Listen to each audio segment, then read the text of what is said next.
Alright, today we start part 2 of the Uncharted journey, and if you didn't see the first one, you should definitely go check that out. But assuming you have, most of the trophy list is exactly the same as the first one, so I won't waste too much time and we'll just get right into it.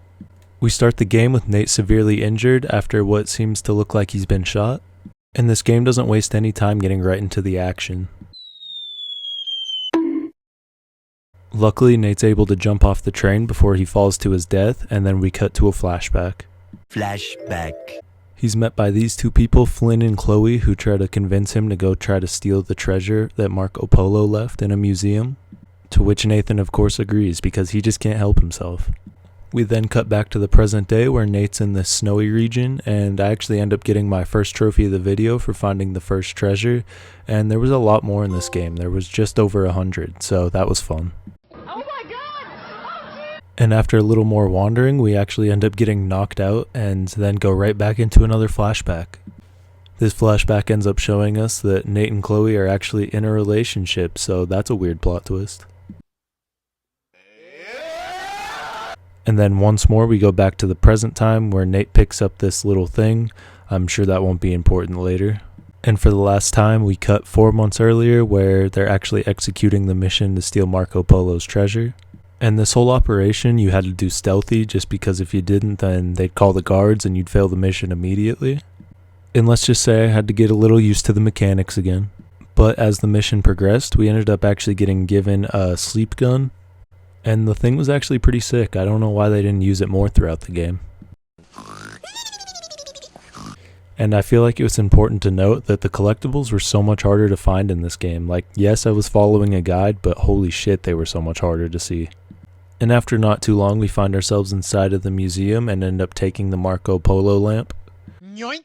To which Nate immediately ends up smashing it and finds a blank map on the inside of it. And in order to see the map, he ends up setting some resin on fire and it actually reveals where the map is trying to take us. But just when we go to leave, Flynn ends up betraying us and leaving, taking the map with him, leaving us to get caught. But luckily, we're talking about a master thief here, Nathan Drake, so obviously he isn't going to get caught that easily, so of course we end up...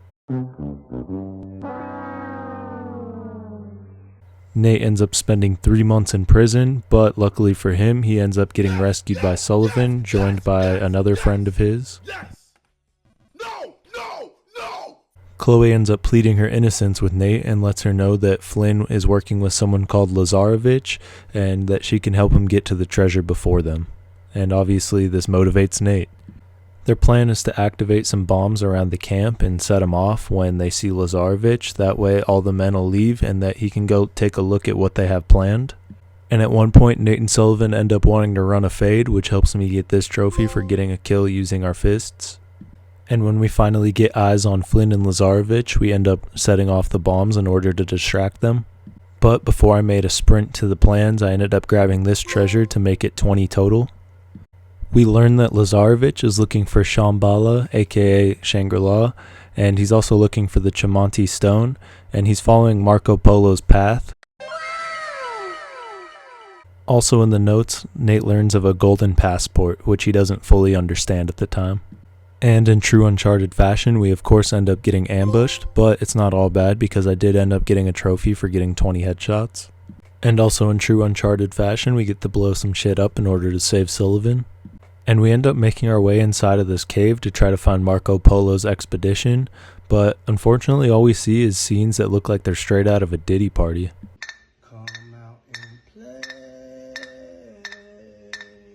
But lucky for us, we end up finding Marco Polo's expedition and finding the golden passport he was talking about. And we also find a map that's supposed to lead us straight to Shambhala's entrance. But unfortunately, Flynn and his men end up finding us, so Chloe has to put her act back up. But luckily for us, she ends up dropping the act once Flynn leaves and ends up giving us the key before we leave. And in this moment, Sullivan then decides that he wants no part of any of this, and then they both end up jumping to their safety before Flynn arrives. We then resume the story in Nepal where Nate's back and he ends up getting bullied by this bigger truck, which reminded me of the goat punch. Shout out Punch Man. But this truck is really determined to get us, so we end up having to spray it down while we run away. And shit really seems to be going down in Nepal because there just seems to be war everywhere and shit happening everywhere. But we take a brief break in the action to grab this relic, the only relic in the game for this trophy. And as we fight our way through Nepal, I end up popping this trophy for getting 5 kills in a row with headshots. And we also end up getting pinned down by this turret truck, but luckily Chloe's there to rescue us. And in this last little fight section, I ended up getting a trophy for getting 50 kills with the FAL. And as Nate and Chloe were trying to get to the roof to look for the temple, the elevator actually ends up losing power and we end up getting separated.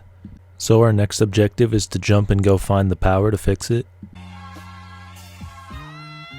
And eventually we end up turning the power back on and reuniting with Chloe.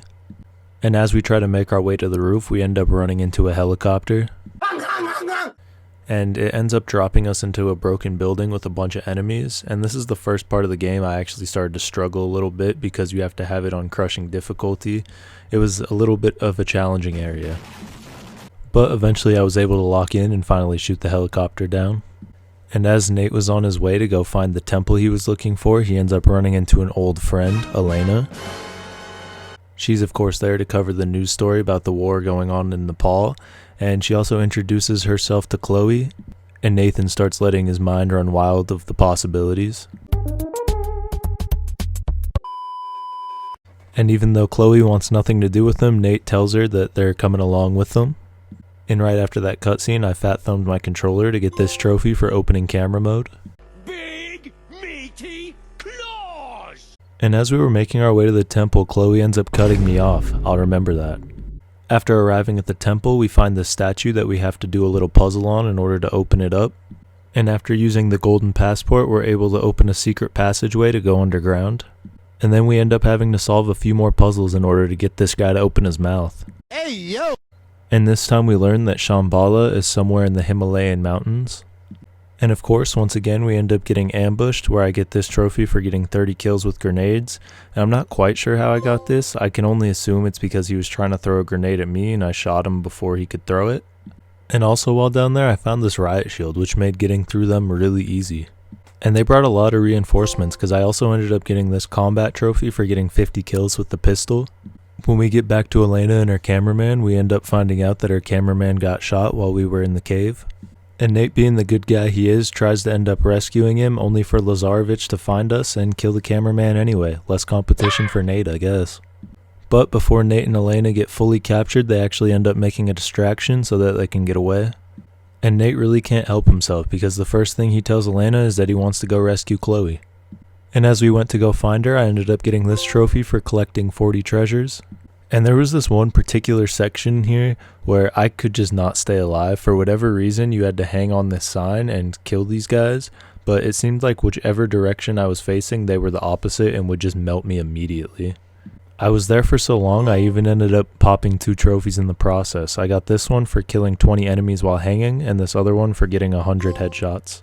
We end up catching up with Chloe and see that they put her on a train car. And Nate comes up with an absolute atrocious plan that ends up just alerting everyone that he's there.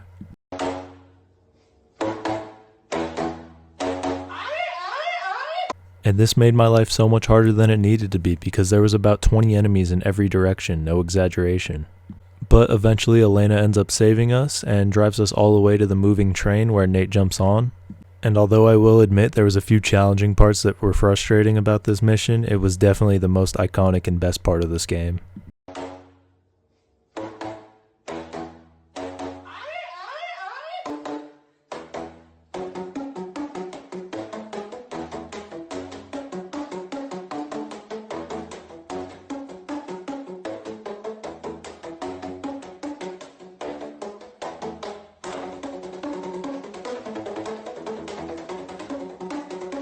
After avoiding the hundreds of enemies and helicopter, we end up making our way inside of this tunnel.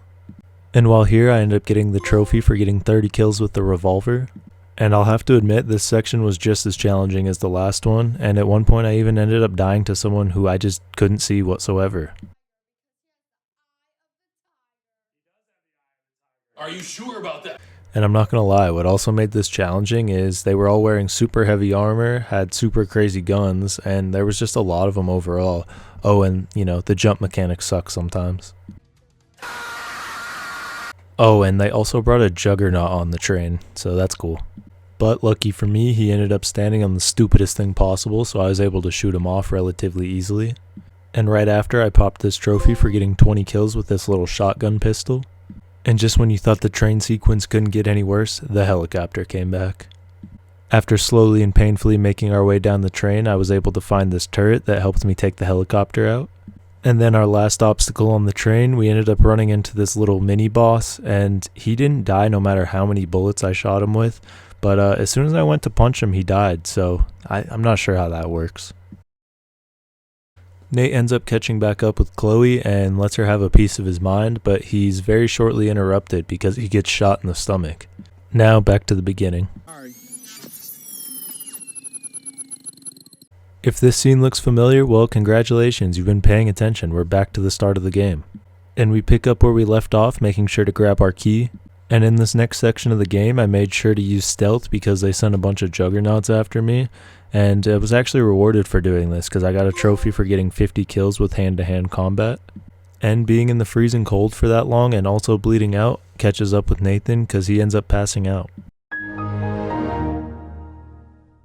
But luckily for Nate, when he wakes up, he's in someone's home, and he's in Tenzin's home, aka the goat. And as Nate walks through the village, he has no idea where he is and what language they're speaking. But his streak of luck continues because for some reason Elena is also there. She introduces us to this man Schaefer, who basically tells us that we can't give up on this mission because if we let Lazarevich get to the Chamonti stone, then he will have crazy power that no one will be able to stop.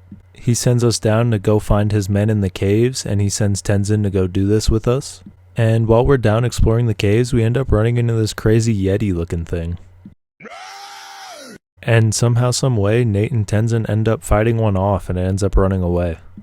As we wandered deeper into the caves, I got this trophy for getting my 60th treasure. And while down in the caves, we also had to solve a puzzle that was basically mirrored on both sides. And we learned why Schaefer wanted us to go down there. We learned that the Chamonti stone turns people evil and they gain too much power, and Schaefer ended up having to kill his own men because they were too hellbent on trying to find it. And once Nate and Tenzin finally leave the cave, they come out and notice that the village is being attacked.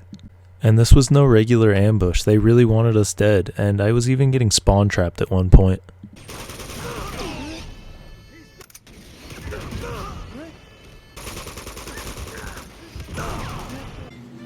I just don't know. I don't know what to do, goddamn! And since this was such a large ambush, I actually ended up getting a few combat trophies done. I got this first one for getting 30 kills with the shotgun, and then this other one for getting 50 kills with the M4. And after somewhat securing the village, we end up getting in this truck, and we chase after them. We end up chasing after them because they ended up abducting Schaefer, and we end up leapfrogging across a bunch of different cars. And we also just end up fucking dying. Just kidding, plot armor, baby. We end up infiltrating their base, and let's just say they're heavily armed. We end up taking some out stealthy, we end up shooting some snipers, taking out some heavy armored guys, and also taking out juggernauts. And during this process, we also ended up getting our 80th collectible. We got 50 sniper kills, 50 stealth kills, and then 30 kills with the Desert Eagle. And when we run back into Schaefer, he tells us that Shangri-La is right here, and that we need to get that golden dagger back. And we run into Chloe once again, and she ends up giving us the golden dagger back. And with it, we're able to open this secret wheel that also ends up opening the secret gate to Shangri-La. But of course, once we open this gateway, we're once again approached by Lazarevich, and he basically just makes us open the gate up for him. And once again, we're attacked by one of those creatures, but Lazarevich ends up killing one and reveals that they're not even real. They're like some blue person. Brother, And after all this story build-up, we finally find our way entering into Shangri-La. And as Lazarevich gets ready to kill us, he ends up getting ambushed by these avatar-looking dudes, which gives Nate and his side pieces just enough time to escape. And let's just say these dudes were like Smurfs on Tren and cocaine because they ate about 3 clips before they would die. And then after walking in on a war between the blue people and Lazarevich's men, we end up clearing them all out. And in this process, I also ended up getting 50 kills with a 9mm, found our 100th treasure, and also found all the treasures plus the strange relic. And we learned that the Chamonti stone actually isn't a stone, it's a tree, and it kind of acts as like the fountain of youth in a way, but it like heals you and makes you powerful. And of course, Lazarevich is already headed to it. And we end up running into Flynn one last time, and as his parting gift, he tries to take Elena out with him. After this, Elena is very seriously wounded, so Nate and Chloe end up trying to take her to safety, and Nate basically just tells Chloe to look after her while he goes and chases Lazarevich. As we go to confront Lazarevich, he's already drinking from it, and it actually ends up healing all the scars on his body. And in this boss fight, we then had to attempt to kill Lazarevich after he had drank the stuff that basically just turned him into a monster, and I basically died if I looked at him wrong, so that was cool. But after finally neutralizing him, Nate doesn't kill him and give Lazarevich what he wants. He ends up letting the Avatar people handle his light work. Beat him up! Beat him up! And with Lazarevich dead, Nate, Elena, and Chloe end up escaping Shangri-La. And after a little bit of time has passed, Elena ends up recovering, and Chloe ends up confronting Nate about him still having feelings for her, and she ends up leaving. And then Nate and Elena end up living happily ever after. I'm sure nothing crazy happens in Uncharted 3, right? And with the story being over, we get our 4 difficulty-based trophies. The first one for beating it on crushing, then hard, then normal, then easy.